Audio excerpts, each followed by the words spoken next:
자, 오늘은 주역과 세상 산수 몽꾀에 대해서 좀 시사적인 내용을 곁들여서 설명을 하도록 하겠습니다.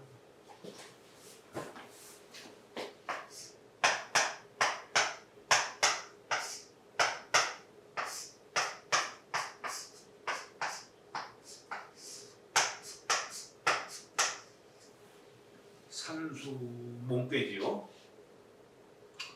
늘 우리가 이 주역을 공부하실 때에는 이 괴상에 의해서 괴 이름이 어떻게 나왔을까? 그걸 늘 보셔야 되는 겁니다.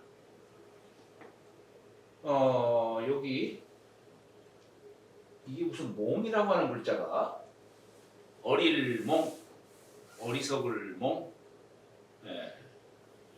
그렇게 얘기합니다. 이 글자를 볼까요 한번? 풀초자에다가 이렇게 쓰면은 덮을 모자예요. 이게 덮여 있다 이런 얘기예요. 무엇이? 이 돼지 시자예요. 말하자면 돼지가 지금 풀 속에 덮여 있다 이런 얘기예요. 어린애를 이렇게 표현을 하고 있는 겁니다. 우리가 어린애를 을라라는 말 쓰죠. 새을자.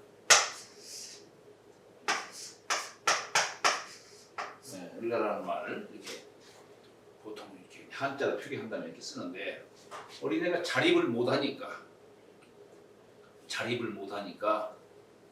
말하자면 처음에 싹이 나올 적에 꼿꼿하게 나오지를 못하고 이렇게 몸을 틀면서 구부려서 나오죠. 그래 어린애를 갖다 이게 새을자로 비유를 하는 거예요. 아직 자립을 못한다는 얘기예요. 신체적으로도 마찬가지고 또 생각도 못한 얘기예요. 비유하자면 우리가 이 어린애를 그냥 풀 속에 덮여 있는 캄캄한 곳에서 덮여 있어가지고 그럼 덮여 있으면 그 어두운 곳을 벗어나야 되는데 이 어두운 곳을 벗어나기 위한 것이 바로 뭐냐면 공부라고 하는 거예요. 근데 이건 이 어린애는 지금 풀 속에 덮여 있는 겁니다. 컴컴한 곳에 처해 있어요. 컴컴한 곳에 처해서 빠져나올 줄을 몰라요. 그래서 글자를 몽매하다, 어리석다, 어리다 이런 뜻으로 이 몽이라는 글자를 쓰는 겁니다. 괴상을 볼까요? 위에는 간상년 산, 밑에는 감중년 물. 보통 우리가 읽을 때는 산수몽 이렇게 읽어요. 산수몽 이렇게 읽습니다. 산이다, 물이다 하는 것은 괴상이에요. 몽은 괴 이름이에요. 그러니까 우리가 보통 얘기할 때는 괴상을 통해서 지금 괴 이름을 밝히는 거예요. 자, 상을 볼까요 한번? 간상년 산이에요. 산이라고 하는 곳은 어떤 곳이냐? 종만물, 심한물, 제막성호, 간이다. 만물을 마치고 만물을 시작하는, 그러니까 만물이 살아가는 곳을 갖다가 이렇게 철학적으로 표현한 거예요. 거기가 바로 이 간보다 더한 게 없다 이 얘기예요. 이 산이라고 하는 곳, 단지 우리가 생각하는 산, 사람이 살지 않고 이런 뜻이지 아니에요. 거기에 모든 것이 다 모여 살고 있는 곳으로 얘기하는 거예요.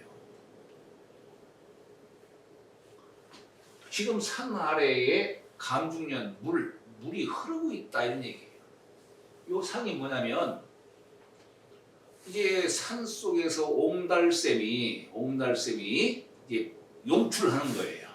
말하자면은 또는 하늘에서 내린 비가 이제 산으로부터 떨어져 내려서 이제 갓 흘러나가는 그런 상을 담고 있어요. 근데 이게 왜 몽하고 관련이 있느냐? 이 어린애는 지금 이제 갓 땅에서 갓 나온, 산에서 갓 샘솟아 나오는 그런 물이기 때문에 맑고 깨끗하기는 하지만 새가 여리죠. 연약하지요. 새가 약하기 때문에 하다가 조그만한 구덩이를 만나도 그냥 거기에 빠져가지고 헤어날 줄을 모릅니다. 헤어나지를 못해요. 그것을 어린애 상으로 보는 거예요. 자, 그런데 우리 간중년 물 갖고서 얘기하고 있어요. 이 물은 지금 새가 여리고 약하지만, 그러나 이 물은 근원만 놓치지 않는다. 근원만 끊이지를 않는다면, 그러면은 이 물은 이제 흘러서 내를 이루고 강을 이루고 저 바다까지 가는 겁니다. 어린애가 이제 세상을 살면서 이것도 배우고 저것도 배우면서 이제 지식을 축적을 하는 거예요. 그래서 소인이 군자도 되고 현인도 되고 성인이 되는,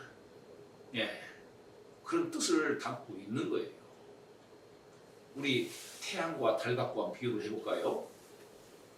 달은 본래 무광체예요. 무광체인데 이 달이 태양빛을 받아들이는 겁니다. 어린애가 지식을 축적하는 거예요. 그래서 처음에 초3일날 초승달부터 시작해서 점차 태양빛을 받아들여요. 받아들여서 이제 5일이 지나면은 초파일 상현달이 되고, 또 7일이 지나면 3, 5, 7일 간격으로 초승달이 상현달이 되고, 상현달이 이제 태양과 같은 보름달을 이루는 겁니다. 태양과 똑같은 성인과 같은 성인이 되는 거죠. 이 어린애를 갖다가 지금 그런 상으로 비유하고 있는 거예요. 자, 그런데 이 어린애가 그러면은 자라서 자연히 그렇게 지식이 있는 지혜로운 그런 사람이 될 수 있느냐? 그렇지가 않다, 이런 얘기예요. 그래서 이 어린애를 도와주고 또 길러주고, 몸을 길러주시는 분은 대개 부모님으로 얘기할 수 있지만, 이 정신을 길러주는 사람을 선생으로 얘기를 하는 거예요. 그래서 우리 여기 산수 몽교에서는 선생의 도로 얘기를 하는 겁니다. 사도로서 얘기를 해요. 그래서 여기 몽교에서는 어린 학생도 여기서 얘기하고 있지만은 주로 선생의 도로서 얘기를 하고 있는 겁니다. 여기 보면은 이런 표현이 있어요. 발몽이다.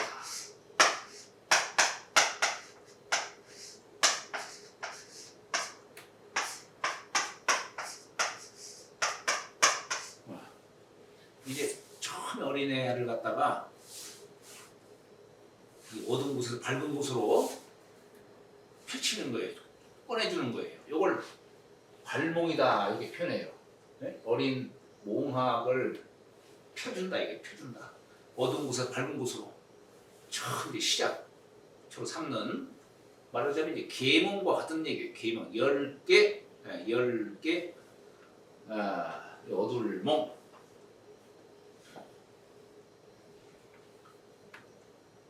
그래서 나중에 가서는 거기다 뭐라고 썼냐면은, 나중에 가서 경몽이다 이런 말 써요.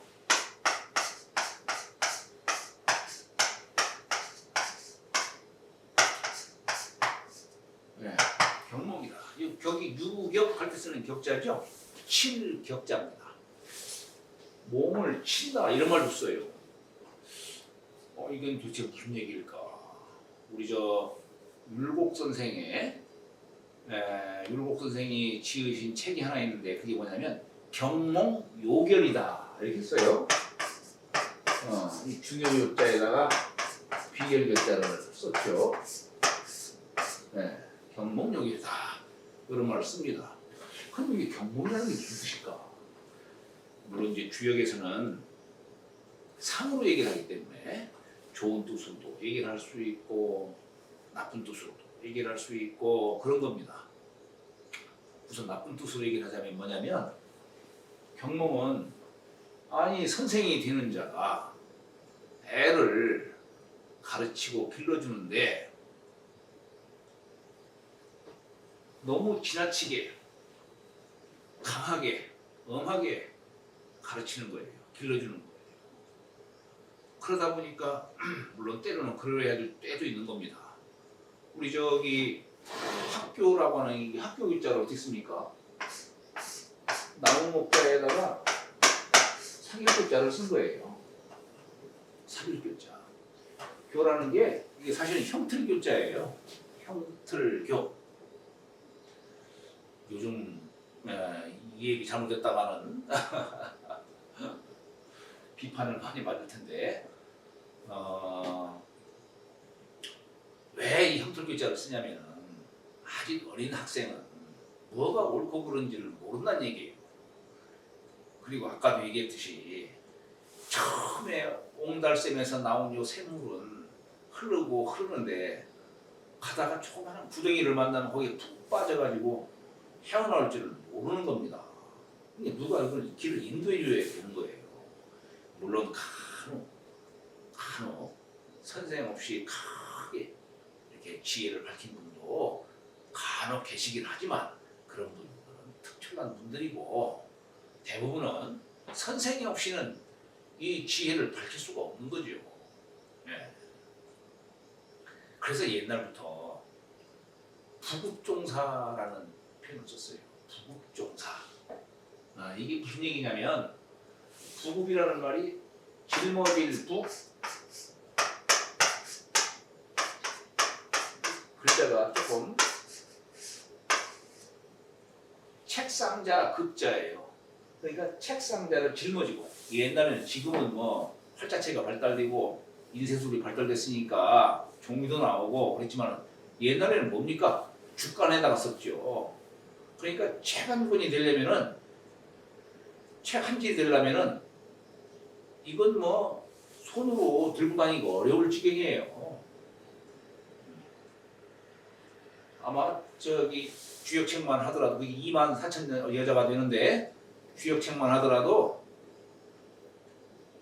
방이 한 반 정도는 차지할 거예요 아마. 그러니 뭐 그 무게를 어떻게 감당합니까? 근데 옛날에는 이게 부급이라는 말은 책상자를 짊어졌다는 얘기예요. 그리고 종사다.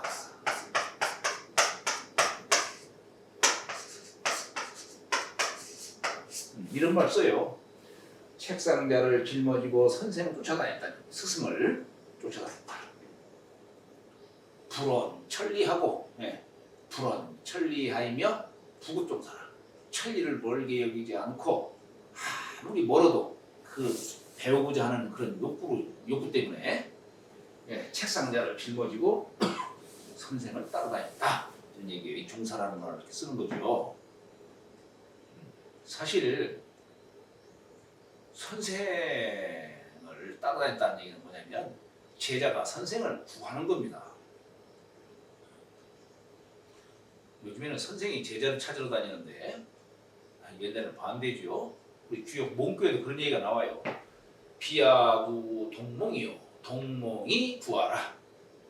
그 얘기가 뭐냐면 내가 선생인 내가 어린 학생을 구하는 것이 아니라 학생이 선생을 구하는 것이다. 이런 얘기입니다.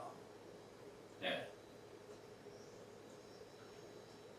목마른 자가 샘을 파는 격이죠. 사실 그래야 배움이 간절해야 학습 효과도 뛰어나고 하는 것이지. 아니 배우기 싫어하는 사람 배움에 대해서 별로 이렇게 욕심이 없는 사람한테 선생이 아무리 가르치려고 해도 뭐 되겠어요? 안 되죠.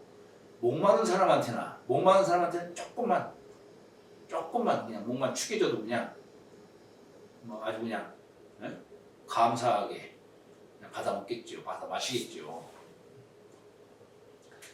그래서 여기 몽구에서는 선생의 도를 아주 중시하는 겁니다. 우리가 이제 선생이라는 말을 써요. 선생. 아까 지금 여기 교자를 나가다가 말하는데, 그러니까 이 어린 학생이 처음에는 자립하기가 어렵기 때문에, 그렇기 때문에 학생들에게 형틀을 부여하는 거예요. 뭐 하지 마라, 뭐 하지 마라 이런 것이 때로는 필요한 겁니다. 그게 요즘에 너무 뭐 창의성을 갖다가 뭐 이렇게 길러준다 해가지고 제멋대로 자라게 하는데, 글쎄요, 그게 과연 저는 옳은 건지를 모르겠네요. 세상에 학생이 공부하는 데 있어서 또 학교를 통해서 어떤 사회생활도 배우고 이렇게 하는 데 있어서 너무 제멋대로만 이렇게 자라게 해버리면, 글쎄요, 과연 거기서 과연 이 학생이 크게 성공할 수 있을까요? 글쎄, 그 부분은 저는 별로 이렇게 제가 여기서 옳다 뭐 얘기를 할 수는 그렇습니다만, 여하튼 별로 저는 마음에 들지가 않네요. 자, 하여튼 그러다가 그래서 이제 여기 나무목자에다가 살구자가 뭐냐, 이게 줄이 튼 거예요. 본래 이게 사람이 죄를 졌을 적에 일시 짓고 하라고 주리를 틀 때에 쓰는 형기구입니다. 형기구예요. 그러니까 어린 학생들한테 처음에는 어떤 틀 속에서 애가 자립을 못하기 때문에 그 틀 속에다가 처음에는 가둬두는 거예요. 그러다가 애가 이제 자립할 때쯤 되면, 그러면 그 형틀을 깨라 이런 얘기예요. 형틀을 깨라. 그게 경몽이에요. 나쁘게 말하면은 지나치게 학생들을 갖다가 선생이 학생들을 지나치게 엄하게 가르치는 뜻으로도 얘기를 할 수가 있지만, 좋게 얘기하면 그 어린 학생들로 하여금 자립하게 할 수 있는 그런 요결이다 이런 얘기예요.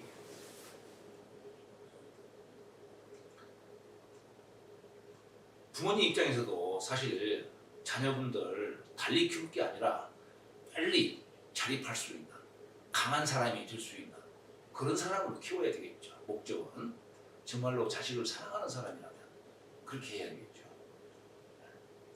여하튼 선생은 이렇게 어린 학생들을 밝은 길로 인도해 줄 수 있는 그런 분을 선생이라고 합니다. 우리 선생이라는 말 이렇게 써요. 먼저 선자에다가 날생자를 썼어요. 선생의 반대말은 뭡니까? 제자죠.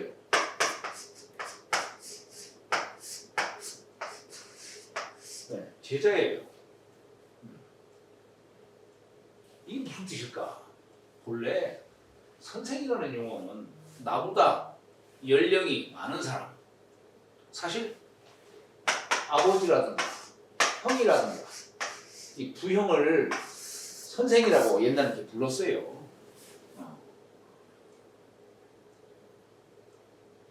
그리고 제자는 아우제자의 아들 자자예요. 선생 입장에 보면은 그 제자 된다는 사람이 마치 내 아우와 같고, 내 자식과 같고 한 사람이다 이 얘기야. 그러니까 선생과 제자 사이라고 하는 것이 마치 내 부형과 같고, 아버지라든가 형님과 같고, 또 선생 입장에서 내 자식이라든가 내 아우와 같은 존재, 친밀함을 갖다 표현한 것이죠. 네, 그런 뜻으로 말하는 겁니다. 학식 있고 그런 뜻으로만 얘기하는 것은 아니죠. 그런데 우리가 이 선생이라는 용어 대신에 옛날에는 또 이 사자를 썼어요. 네, 이게 스승사자죠. 스승사. 자, 이 스승이라는 말, 이게 참 어원이 도대체 뭘까? 이런 생각을 해볼 수가 있는데,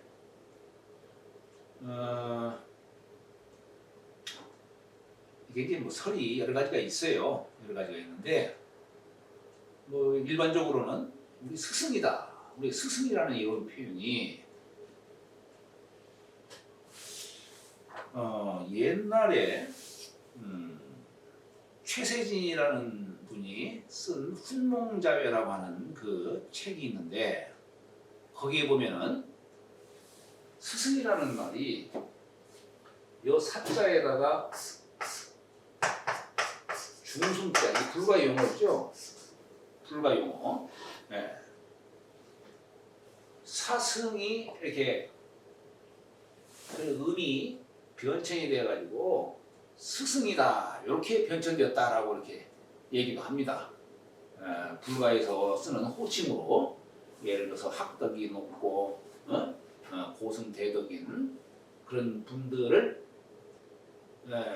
사승이다라고 이렇게 표기를 그렇게 했는데 이것이 변하고 변해서 스승이다라는 표현으로 썼다는 겁니다. 또 우리가 이 사에다가 높인 말, 사에다가 임자를 써가지고 사님이 이게 음이 변천이 돼가지고 스님이다라는 그런 용어를 쓰는 거죠. 그런 용어 쓰는 거죠. 어찌 보면은 참 그런 생각 들어가요. 요즘 사람들은 이 스님이라는 말이 아예 고유명사라고 그냥 굳어진 것 같아요. 사실 높임말인데 그러면 스님 당사자가 자신을 갖다가 스님이라고 얘기를 하면 이건 얘 보면 맞을까 어떨까 하는 생각도 들어갑니다. 자신을 낮추는 것이 이게 예인데 어찌 보면은 예라는 게 그렇지 않습니까? 사양주심을 일으키는 것이죠.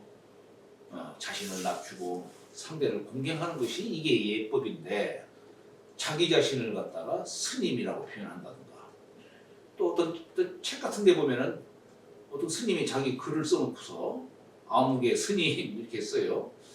그거 참 너무 이게 간과해서 쓴 것이 아닐까.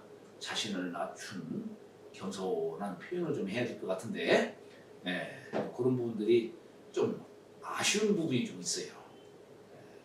뭘 비판해서 하는 얘기는 아닙니다.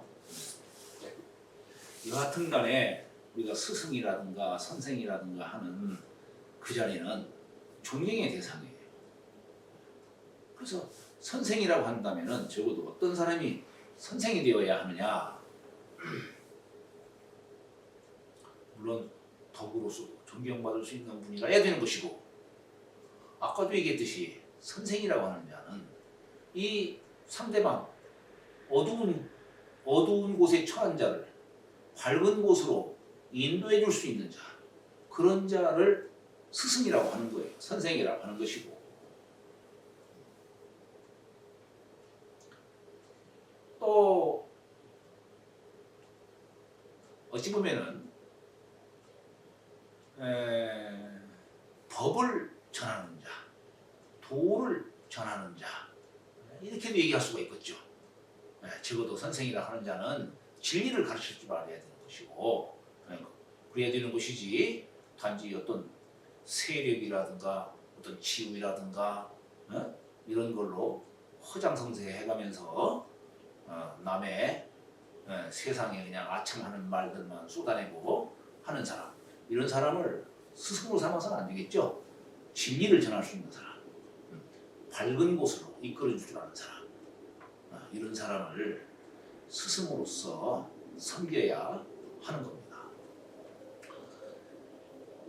우리 논어라고 하는 책을 보면은 거기에 뭐라고 썼느냐 맨 첫 구절에 학이 시습지면 불영여로와 유붕이 자 원방내면 불영낙호와 그렇죠? 부지 불원이면 불역 분자호와 자 이게 이 구절을 공자의 제자분들이 논어의 첫 구절을 아마 첫 구절을 갖다가 이 구절로 이 문구로 이렇게 거기다가 실은 것이 아마 뜻깊은 바가 있을 겁니다. 왜 하필 첫 장에 첫 글귀로 학이 시습지면 불영여로와 이 구절을 썼을까? 자 이게 우리가 학문이다 이런 말을 쓰죠. 학문이다. 배울학자 네, 물을 묻자.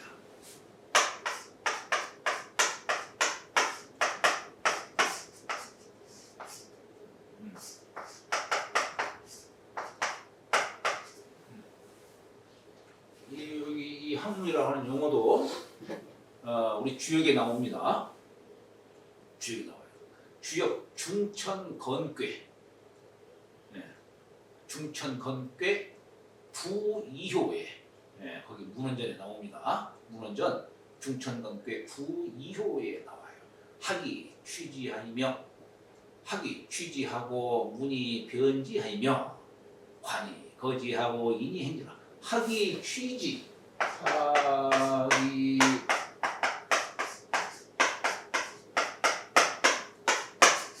취지하고 문이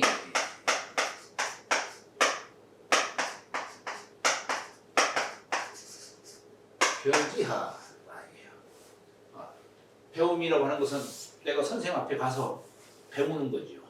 그래서 배우랍자 쓴 겁니다. 배워서 써 모으고 어린 학생이 여기 가서 이것도 배우고 저기 가서 이것도 배우고 만 가지를 다 모으는 겁니다. 만 가지를 모으는 것을 학이라는 거예요. 이것도 배우고 저것도 습득을 하는 거죠. 문은 뭐냐? 이건 물을 문자예요. 물을 문. 이건 뭐냐? 물어서 변자는 분별할 변자입니다. 분별하라 있는 게. 예를 들어서 내가 선생한테 배웠어요. 배웠으면은 이것을 이제 생활 속에서 응용을 할 적에 이걸 어떻게 또 이걸 어떤 상황에서 어떻게 써야 될까? 이것도 알아야 될 거 아니에요. 그래서 내가 배운 것 중에 필요한 건 취하고 불필요한 것은 취하지 않고 취사 선택을 또한 하게 되는 것이죠. 비유를 하자면 소가 풀을 뜯고서 나중에 앉아서 되새김질을 하는 겁니다. 우선 풀 뜯는 것이 학이고 되새김질을 하는 거예요. 네. 이게 문자의 뜻이에요. 자, 그러니까 우리가 이렇게도 정의할 수가 있어요. 학문이라고 하는 뜻이 뭐냐면 만 가지를 모아서 하나를 이루는 것. 이 한 가지를 이루는 것이 학의 뜻이고, 그러면 배운 것 한 가지를 또 이런 상황 저런 때에 또 이렇게 또 쓸 수 있을 거 아니에요. 네. 한 가지를 쪼개서 만 가지로 나누는 뜻이 문의 뜻입니다. 여하튼 우리 논어라고 하는 첫 구절에 학이 시습지면 불영여로와 했어요. 배우고 때로 익히면 또 때로 익히는 겁니다. 내가 하루 생활을 하면서 오전에 내가 배웠으면은 계속 책만 붙잡고 있을 수가 없잖아요. 일도 해야 되고 그런 것이지. 그러다가 이제 그 때로 간혹 틈이 날 적에 배웠던 것들, 아침에 배웠던 것을 갖다가 익히는 겁니다. 일도 하고 이렇게 하면서 여가가 있을 적에 익히는 거. 이게 습의 뜻이에요. 습. 이 습의 뜻이에요. 기두자에 휘벽자 썼죠. 어린 새가 그냥 여기 휘벽자는 어린 새끼예요. 새가 창공을 날라고 날개에서 툭툭툭 수백 번 수천 번 한다 이 얘기예요. 그렇게 해서 비로소 창공을 날 수가 있는 거죠. 그러니까 이게 또 여기서 또 학습이라는 용어가 나오죠. 그죠? 학습이라는 용어가 나와요. 배우는 것은 내가 습득하는 거지만 이 배운 걸 갖다가 완전히 내 것으로 만들어야 하는 거예요. 이게 습이에요. 2번, 3번 반복을 하는 거예요. 이게 습입니다. 그렇게 해서 비로소 어린 학생이 천리를 아는 거예요. 알으니까 심중에 얼마나 즐겁냐는 기쁘냐는 얘기예요. 여기 학이 시습지면 불영여로와라고 하는 요 열자가 이게 괴 이름 태자죠. 우리 이제 주요 공부하면은 이 태괴는 즐거워하는 상이에요. 그런 거 여기서 뭐 제가 굳이 또 얘기하지 않겠습니다. 천리를 아니까 즐거운 거예요. 내면에서 오는 그 희열, 즐거움. 학습을 통해서 천리를 알고 천리를 아니까 그냥 천리를 알게 됨으로써 얻는 즐거움. 우리 그런 것을 법열이다라는 표현도 쓰죠. 법법자, 기쁠열자 이렇게 쓰는 겁니다. 아니 그러니까 사방에서 사람들이 야, 저 사람 공부 많이 하는 사람이다. 나도 저 사람한테 가서 배우자. 그래서 사방에서 천리를 멀게 여기지 않고 벗들이 찾아옵니다. 그게 유붕이 자원방 내면 먼 곳으로부터 찾아온다 이 얘기예요. 그러니 또한 즐겁지 않느냐. 아까도 즐겁다는 즐거울 열자 썼고 지금도 즐겁다라고 하는 즐거울 낙자를 썼는데 의미체가 좀 달라요. 여기 기쁠 열자는 신중에서 얻는 기쁨이에요. 천리를 안에서 오는 즐거움. 근데 즐거울 낙자는 밖으로부터 얻는 즐거움. 부모들이 와가지고 부모들이 와서 이것도 먹고 저것도 먹고 서로 간에 부모 강습하고 이러니까 얼마나 좋겠어요. 얼마나 즐겁습니까? 그러니까 즐거울 우리 연락 고령과 이 연락이라 내면의 즐거움, 외면의 즐거움 이걸 얘기하는 거예요. 네. 자, 그런데 아까도 제가 말씀드렸죠. 왜 공자의 제자들이 논어 첫 구절에 이거를 쓴다는 얘기예요. 이게 공부라고 하는 것도 즐거움이 있어야 됩니다. 즐거움이 있어야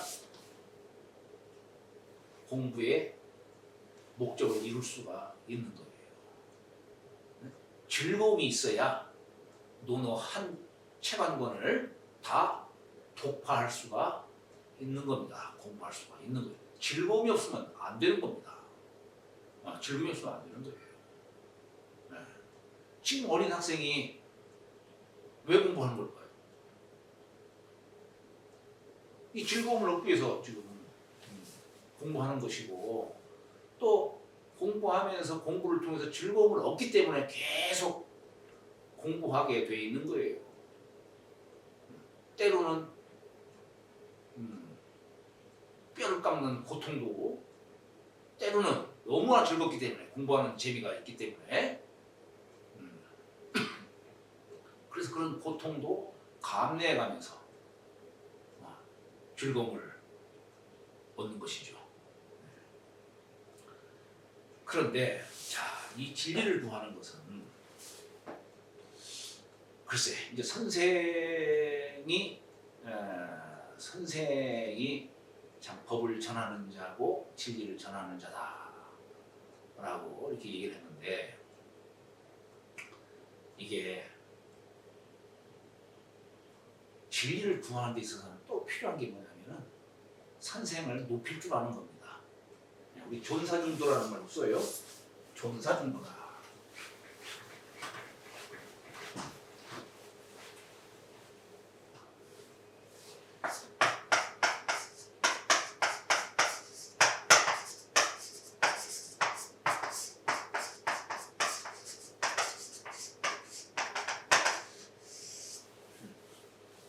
존사중도라는 말 써요. 이게 뭐냐면 높일 존 스승사 무거울 중자에다가 빌도자예요. 이게 뭐냐면 선생을 높여야만이 도를 깊이 있게 들어간다 이런 얘기예요. 물론 선생이 꼭 잘한 선생만 있는 게 아니죠. 가짜 선생도 많지요. 지금 요즘 세상에 선생다운 선생도 별로 없고 제자다운 제자도 별로 없고 그렇지요. 어찌 보면은 참 우리가 이 학문을 한다는 것이 공부를 한다는 것이 생명력 있는 공부, 뿌리 있는 그런 공부를 해야 되는데 대개 뿌리 없는 공부, 생명력이 깃들지 않은 그런 공부, 그냥 상식적으로만 알려고 하는 그런 정도에서만 그치는 거예요. 뿌리가 없는 거예요. 생명력이 없고. 그러다 보니까 그게 오래 못 가는 겁니다. 또 뭐 요즘에 뭐 선생이 잘못했느냐, 뭐 제자들이 잘못했느냐, 뭐 이런 얘기들 막 합니다만은 뭐 알이 먼저냐, 닭이 먼저냐, 뭐 이렇게 뭐 논쟁도 하긴 합니다만은 그러나 우선 먼저 이렇게 선생을 높이는 데에서 거기서 해답을 찾아야 되는 겁니다. 그래야 되는 거예요. 그리고 나서 선생의 자질을 질책을 해야 되는 겁니다. 예를 들어서 부모와 자식과 마찬가지예요. 이 사이에는 반드시 효가 있어야 되는데 부모가 물론 잘나고 또 반듯한 행동을 하고 물론 부모의 어떤 그런 자질을 요구하기도 하죠. 그러나 설령 뭐 부모가 다 잘난 분이면 얼마나 좋겠어요. 그러나 못난 부모도 많이 있죠. 못난 부모도 많이 있지만 우리 효라는 것은 자식이 부모를 높이는 데에서 효심이 생기는 겁니다. 부모가 아무리 못났어도 어쨌거나 나를 낳아주신 부모 아니겠어요? 그러니까 높일 줄을 알아야 되는 거예요. 거기에 귀천이 어디 있을 것이며, 그렇지 않습니까?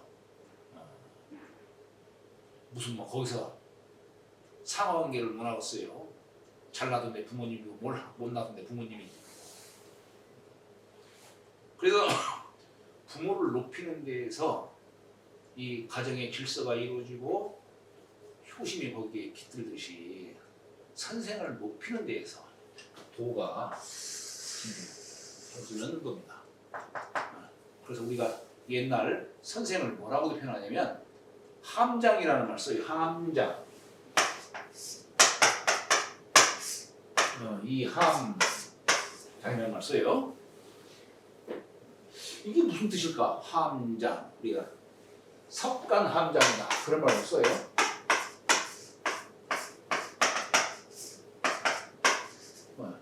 자리 선생과 제자 사이에 그 자리 사이가 함장이다 이런 얘기예요. 이게 무슨 얘기냐면 제자가 선생을 대할 때는 예로서 대하라 이런 얘기예요. 예로서 대하라. 근데 선생도 마찬가지고 제자도 마찬가지고 그 떨어져 있는 그 사이가 일장, 열자, 십자, 십척. 십척을 일장이라고 하죠. 열자가 떨어질 정도 있어야 된다는 얘기예요. 그 얘기는 뭐냐면 경외하고 뭐 이렇게 스승의 그림자 밟지 말라 뭐 그런 뜻으로 말하는 게 아니라 어쨌거나 선생과 제자 사이는 예로서 돼야 하기 때문에 서로 간에 예를 행할 수 있는 가장 최소한의 공간이 뭐냐면 한 사람당 세자예요. 세자 좀 남짓하는 겁니다. 우리가 지름 우리가 원지름은 3.14라고 하지 않습니까? 세자 좀 남짓해요. 근데 선생도 세자 남짓하고 저 제자도 세자 남짓. 그래야 저를 갖다가 불신을 자유롭게 할 수 있을 거 아니에요. 그리고 그 사이가 또한 세자 남짓한 거예요. 그러다 보니까 선생과 제자 사이가 열자가 되는 거예요. 그러니까 장인어른, 비인장, 비인모 이런 말을 쓰죠. 비인장 이 장자를 쓰죠. 왜 장자를 썼을까? 단지 어른 장자? 단지 어른으로서만의 의미가 아니고 장인이라고 하는 분은 어떤 분이냐면 예로서 맺어진 사이예요. 예로서 맺어진 사이. 여기 함자가 이게 뭐냐면 함자가 물건 담는 용기예요.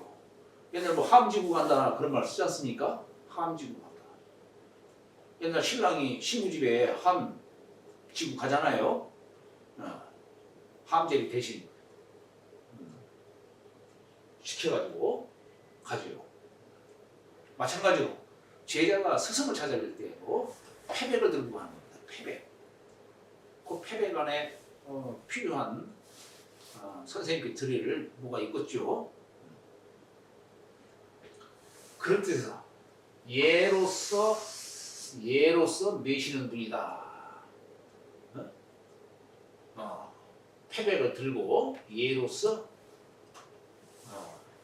매셔야 할 분이다 라는 뜻으로 함장이라는 거예요. 그 얘기는 뭐냐면 선생을 높인다는 뜻입니다. 그래야만이 도가 할 수가 있는 것이죠. 옛날에 사설에 보면은 이게 한태규 선생님이 쓴 사설이라고 하는 글이 있어요. 고문진구에 나옵니다. 고문진구에 나와요. 근데 거기서는 선생이라는 자를 어떻게 설명을 하느냐. 자, 선생이라고 하는 자는 과연 어떤 자일까? 도를 전하는 자예요. 도.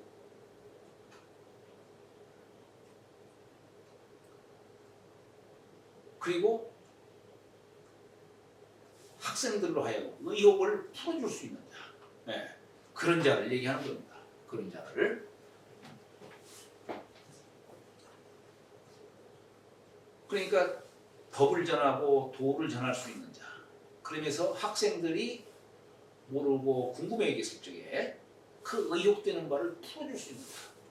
이런 자를 스승이라고 한다라고 한태조 선생이 옛날 한나라 때 분인데 그분이 사설이라고 하는 이 글에 그렇게 설명하신 거예요. 아주 설명을 참 간략하게 잘 설명하신 것 같아요. 그러면서 그분은 뭔 말씀하시느냐. 그렇기 때문에 나는 당신 자신은 뭘 말씀하시냐면 나는 도를 스승으로 삼는다. 사람을 보고 스승으로 삼는 게 아니라 도를 스승으로 삼는다. 그래서 상대방이 스승이라고 하는 자가 나이가 어리고 많고 귀하고 천하고 이걸 가리지를 않는다 이런 얘기예요. 왜냐? 나이가 어리더라도 그 사람이 도를 갖고 있으면 나는 그 도를 배우면 되는 것이지 그 사람 나이로 인해 가지고 내가 배우지를 못한다든가 하는 얘기는 그건 참 어리석은 행동이다 이런 얘기예요. 그래서 옛글에도 그런 말 나오지 않습니까? 불치하문이야.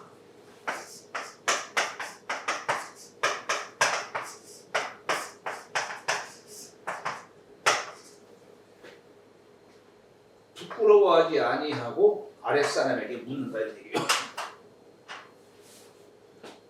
가르치란다 이게. 아니 내가 원하는 것은 도를 얻으려고 하는 것이지 사람을 보고서 내가 선생님을 매시고 안 매시고 그처럼 어리석은 행동을 해서는 안 된다라고 한태희 선생님은 그렇게 말씀하시는 거예요. 참 옳은 말씀이죠. 말은 쉽지만 참 행하기가 어렵습니다. 행하기가 어려워요. 자, 그래서 이게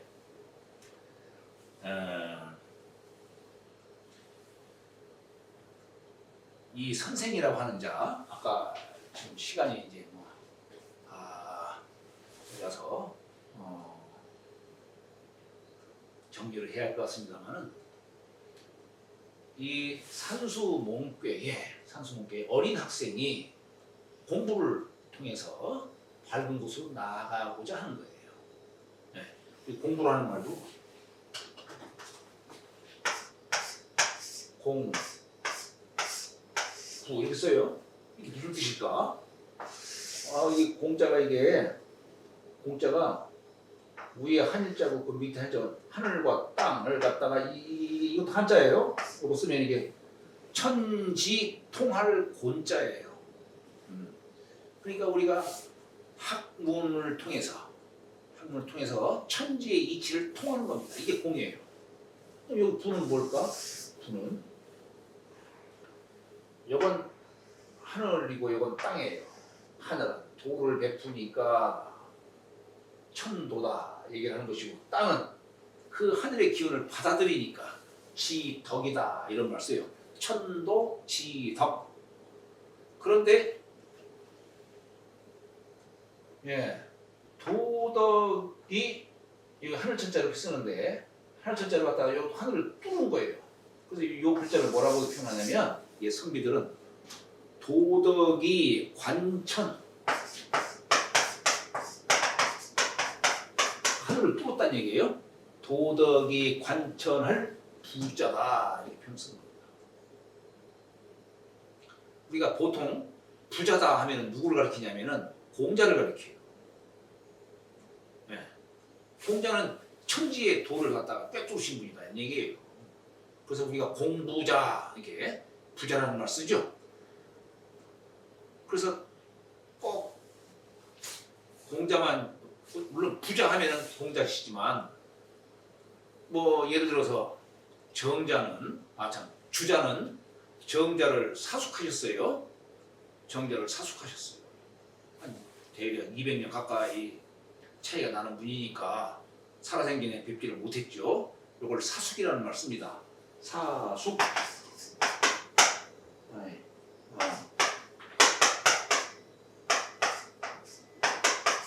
네. 홀로 사사로이 공경했다는 얘기예요. 나 홀로. 내가 시대를 시대가 오래돼서 직접 뵙지는 못했지만 직접 뵙고 배우는 걸 갖다 친자라는 말 씁니다. 그렇게는 못했지만 내가 그를 통해서 참 훌륭한 선생님이시다. 홀로 공경하는 마음이 들어가는 거예요. 이걸 사숙이라는 말 쓰는 거예요. 그래서 주자는 정자를 정부자 이렇게 표현을 하죠.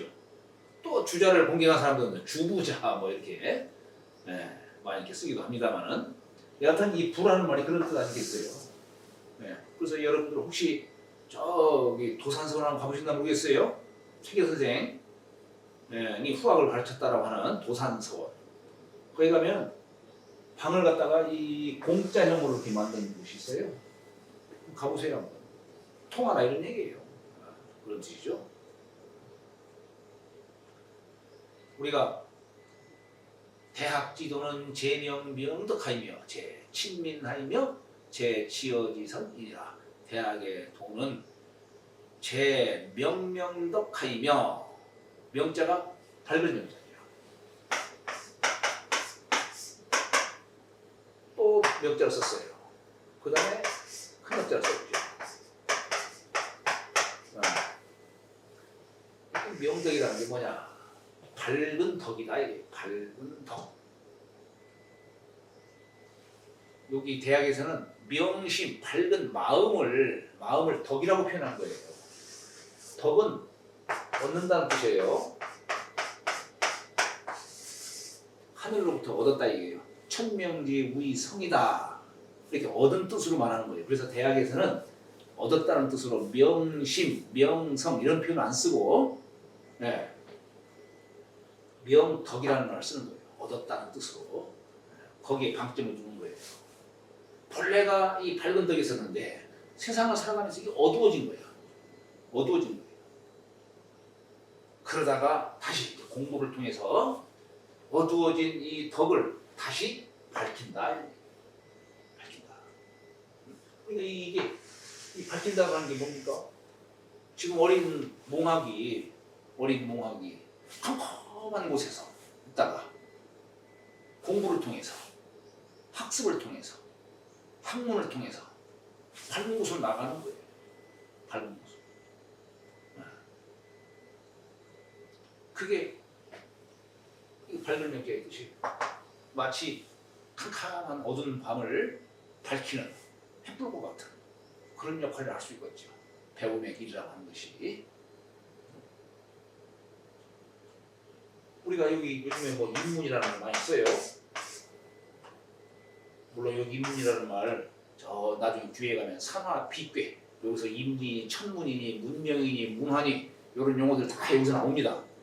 이 인문이 뭔 뜻일까? 문이라고 하는 것이 이게 그럴 문자지만 꾸민다, 밝힌다 이런 뜻이에요.